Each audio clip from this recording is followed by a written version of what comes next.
ಸಭಾಪರ್ವ ಪ್ರಾರಂಭ. ಸಂಧಿ 1. ಸೂಚನೆ. ಸಭೆಯೊಳು ಲಗದೊಳು ವಿರಿಂಚಿ ಪ್ರಭವನನುಮತದಿಂದ ಧರಣಿ ವಿಭೂ ಮಹಾಕ್ರತು ರಾಜಸೂಯವನೊಲಿದು ಕೈಗೊಂಡ. ಧರ್ಮರಾಯನು ಸಭಾಭವನದಲ್ಲಿ ಓಲಗ ಕೊಡುತ್ತಾ ಬ್ರಹ್ಮಪುತ್ರನಾದ ನಾರದನ ಅನುಮತಿಯಂತೆ ರಾಜಸೂಯ ಯಾಗವನ್ನು ಮಾಡಲು ಸಂಕಲ್ಪಿಸಿದನು. ಕೇಳು ಜನಮೇ ಜಯ ಧರಿತ್ರೀಪಾಲ, ಖಾಂಡವವನದ ವಹ್ನಿಜ್ವಾಲೆ ತೆಗೆದುದು ಕೊಡೆ ಕೂಡೆ ಹೊಗೆದುದು ಹೊದರ ಹೊಸ ಮೆಳೆಯ.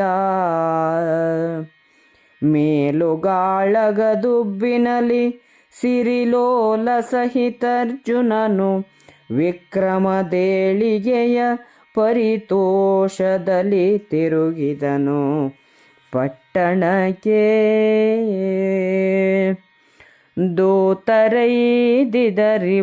ಸೂರೆಯ ಕೈತವಕಿಗರು ಕೃತಕ ವಾರ್ತಾಭೀತ ಪುರಜನ ಮುಖದ ದುಗುಡದ ದಡ್ಡಿಗಳನುಗಿದು ವೀತುದಿಂದ್ರನ ಬಲುಹೋ ವಿಗಡನ ವೀತಿ ಹೋತ್ರನ ವಿಲಗ ತಿದ್ದಿ ವಿಧೂತರಿಪು ಬಲ ಬಂದನಿದೆ ಎಂದರು ಮಹಿಷಂಗೆ. ಹೂತದರಸನ ಹರುಷಲತೆ ಪುರುಹೂತ ವಿಜಯದ ವಿಜಯ ವಾರ್ತಾಶ್ರೋತ್ರ ಸುಖ ಸಂಪ್ರೀತಿ ನಯನ ಜಲಾಭಿಷೇಕದಲ್ಲಿ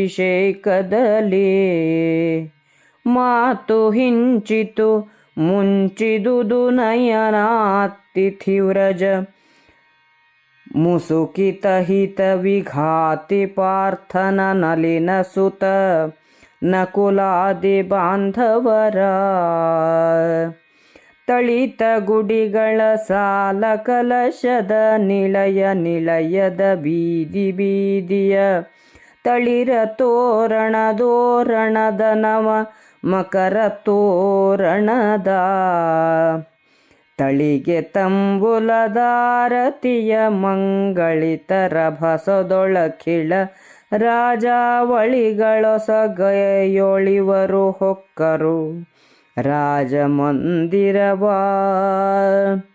ಹಿರಿಯರಂಘ್ರಿದ್ವಯಕ್ಕೆ ಮಣಿದರು ಕಿರಿಯರುಚಿತ ಕ್ಷೇಮ ಕುಶಲದಿ ಪರಿರಚಿತ ಪರಿರಂಭ ಮಧುರವಚೋ ವಿಲಾಸದಲ್ಲಿ. ಅರಸನಿವರನು ಮನ್ನಿಸಿದನಾದರಿಸಿ ತನ್ಯೋನ್ಯಾನುರಾಗ ಸ್ಫುರಿತ ತೇಜೋಭಾವ ವಿಭ್ರಮ ಭೂಪತಿವ್ರಾತ. ಖಾಂಡವವನದ ಕಿಚ್ಚು ಎಲ್ಲ ಪದರುಗಳನ್ನೂ ನಿಶೇಷವಾಗಿ ಸುಟ್ಟು ಹಾಕಿತು. ಯುದ್ಧದಲ್ಲಿ ಜಯವನ್ನು ಸಾಧಿಸಿದ ಅರ್ಜುನನು ಶ್ರೀಕೃಷ್ಣನೊಡನೆ ಇಂದ್ರಪ್ರಸ್ಥಕ್ಕೆ ಬಂದನು. ವಿಜಯದ ವಾರ್ತೆಯನ್ನು ಕೇಳಿ ಬಹುಮಾನವನ್ನು ಪಡೆಯುವ ಆಶೆಯಿಂದ ದೂತರು ಊರಿಗೆ ಬಂದರು. ಅವರು ಹೇಳಿದ ವಾರ್ತೆಯಿಂದ ಏನೇನೋ ಸುದ್ದಿಗಳನ್ನು ಕೇಳಿ ಹೆದರಿದ್ದ ಊರ ಜನರ ಭಯದ ಪರದೆ ಸರಿಯಿತು. ಇಂದ್ರನ ಪರಾಕ್ರಮವು ಕುಂದಿಹೋಯಿತು. ಬಲಶಾಲಿಯಾದ ಅಗ್ನಿಯ ಕಷ್ಟವೂ ತಪ್ಪಿತು.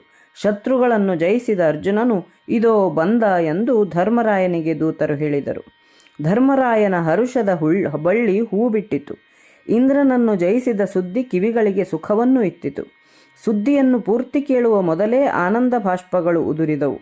ಭೀಮನ ಕುಲನೇ ಮೊದಲಾದ ಬಂಧುಗಳು ಹರ್ಷದಲ್ಲಿ ಮುಳುಗಿದರು.